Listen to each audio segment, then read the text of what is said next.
mengucapkan selamat datang bertemu kita di majlis Suai Kenal dan mengenalkan produk-produk Tawikun dan dengan satu nama baru untuk kesihatan badan Tawi.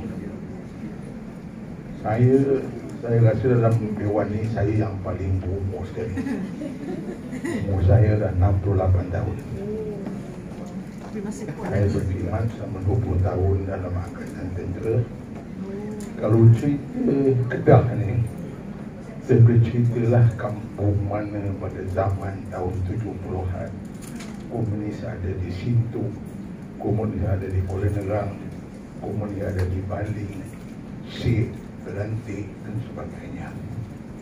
Habis gunung di Kedah saya panjat. Itu masa muda saya. Kerana zaman dulu kita orang susah. Nak pergi sekolah kena panjat pokok kelapa, pokok pinang, nak cari buah ya. Tapi pada hari ini kita senang, kita mudah. Jadi pengalaman yang saya datang untuk berkongsi bagaimana susah mencari rezeki. Dan hingga saya baru kita kenal. Selama ini saya tanya tuan-tuan menghadiri kuliah agama ya, ada ustaz cerita.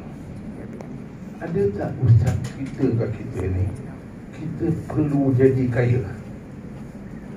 Ada tak ada? Ada tak ada? Jadi kaya ini adalah tuntutan dalam Islam. Tapi itu bila Rasulullah SAW terima wahyu, yang terima cerita dia ni semua orang kaya. Sayyidina Uthman, Sayyidina Abu Bakar, Siddiq Kharijah, orang kaya. Dari situ diturunkan kita rukun Islam 5 perkara. Rukun nombor 4 apa dia? Rukun nombor 4 apa dia? Rukun nombor 4 apa dia? Bayar zakat. Betul tak betul? Bayar zakat. Pasal apa bayar zakat? Bayar zakat ni hanyalah orang yang terpilih. Kerana dalam Islam dah dibagi dah zakat emas, zakat pertanian, zakat bijiran, zakat pendapatan dan sebagainya. Inilah carta-carta yang dibagi kita untuk mengakui dan mengerti kita perlu bekerja untuk jadi kaya. Dan tapi cerita ni Ustaz tak cerita tau. Ustaz cerita ada duit sedekah. Jadi dia tak cerita bab itu lagi.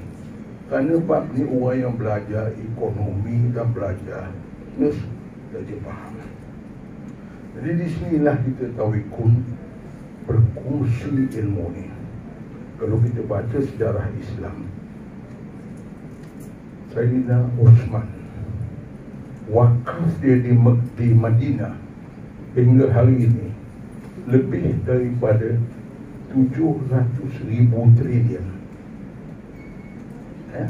Kita pernah dengar cerita dia dulu beli selaga Yahudi, dia beli itu dah wakaf dia. Dan hari ini 1444 tahun, berapa banyak. Tapi kita tidak ada. Jadi bersama-sama kita ini kita berkongsi. Kerana saya boleh bercakap begini kerana pengalaman saya dalam tentera. Saya berperang 2 kali, supaya hidup kita mati. Okay? Jadi itu pengalaman. Jadi saya antara orang yang terpilih, orang Melayu terpilih untuk dihantar ke negeri China belajar di Universiti Parti Komunis. Supaya kita nak tahu apa itu komunis. Sehinggalah komunis menyerah diri pada tahun 98. Jadi saya balik, saya berhenti kerja, saya berniaga. Saya bekerja mula-mula, saya menjual, mempromosi minyak sawit ke negeri China. Habis itu saya berhenti buat kerja sendiri. Pada tahun 2008, saya tanam padi 120 ekar. Orang kata orang gila, tak pernah orang Kedah ni tanam padi 120 ekar. Jadi saya tanam kerana saya nak rasa kegagalan. Kalau kita cerita semua cerita kejayaan, kita tak tahu kegagalan. Bila saya gagal dalam itu, saya berkenal dengan Tuan Hakim Fadilah daripada Tawikun, dan dari sini saya boleh menceritakan kepada petani apa itu kegagalan sebagai seorang petani. Baru kita gagal dulu baru kita berjaya. Tuan Haji Fadilah pun macam tu juga. Jadi ini yang kita datang. Tapi cukup alhamdulillah dalam masa saya berumur tu, saya kenal banyak-banyak kawan-kawan di luar negara. Saya tak cakap dalam bahasa orang putih dengan dia orang, saya cakap dalam bahasa Cina, dalam bahasa Mandarin. Jadi setakat bahasa Cina ni saya, orang kata boleh kelahi lah. Jadi justru itu antara saya berkenalan dengan Tuan Haji Fadilah, mana nama Tawikun tu, saya jadi keluarga Tawikun. Dan saya berkata Tawikun akan berkembang, dan akan satu hari nanti kita bukan saja menyihatkan pokok, kita menyihatkan manusia. Jadi hari ini saya nak bercerita pengalaman kita sebagai orang yang sihat dan melalui satu proses apabila saya makan ditok. Orang lain cerita dia makan ditok, malam besok pagi dia pergi buang air. Itu saja. Tapi cerita saya ini, apa yang berlaku daripada masuk mulut sampai proses keluar. 10 hari lepas, saya dimasukkan ke hospital.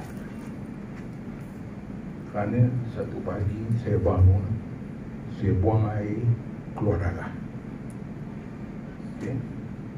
3 jam kemudian buang air lagi, keluar darah. Pukul 1 saya beritahu isteri saya, lapor ke hospital, saya nak masuk emergency. Kerana apa risau saya, bila kita buang air keluar darah, 2 benda akan berlaku pada kita. Apa dia?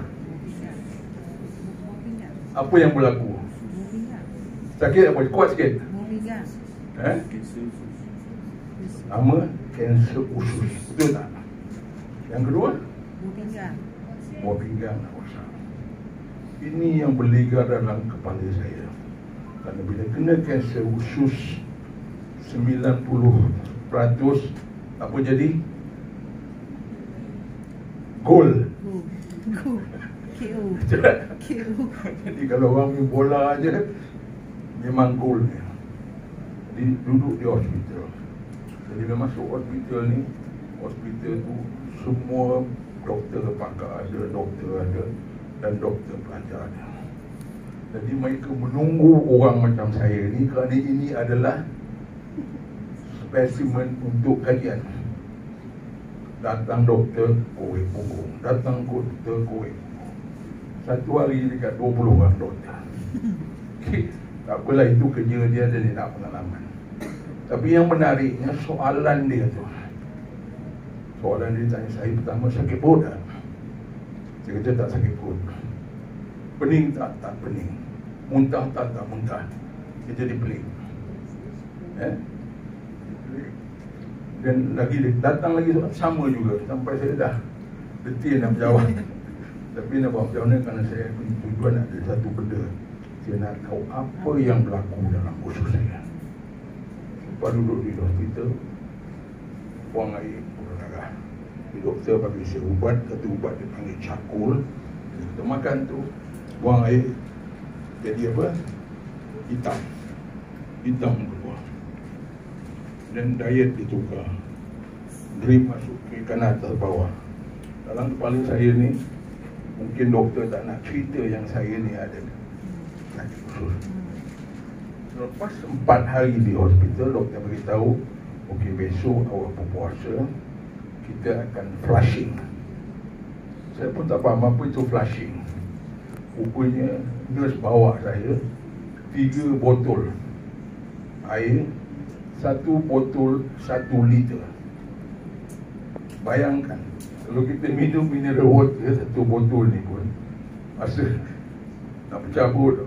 Dia suruh saya minum 1 botol 1 liter. Saya pun minum. Lepas 20 minit pergi ke bilik air,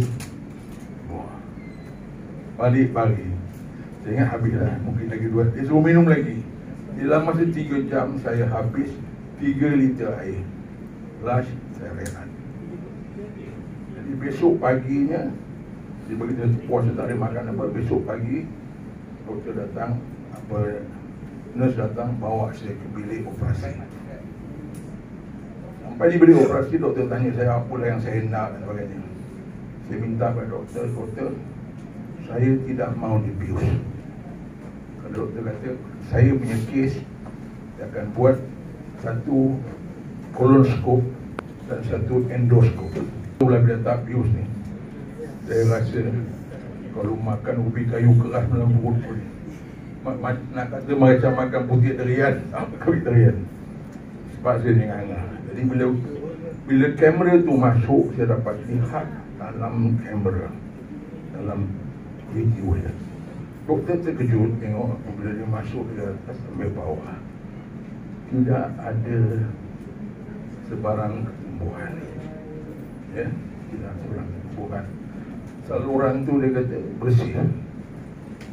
Bersih, tak ada macam kata kalau orang umur 68 tahun macam saya ni, dia kata saluran tu lebih kurang macam paip kumbahan tandas kita.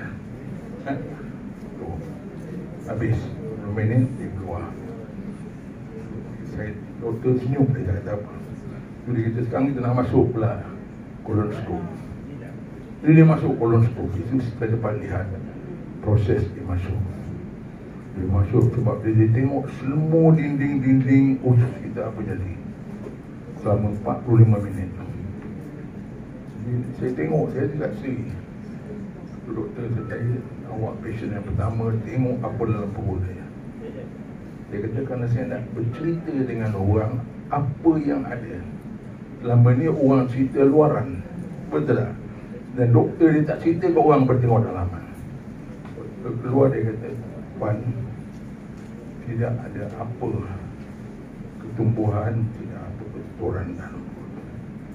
Soalan dia yang pertama, Tuan makan ubat-ubat herba ke tidak? Saya tak kata ya, saya tak kata tidak. Tak ada lah tuan. Tuan ada makan ubat-ubat lain tak ada.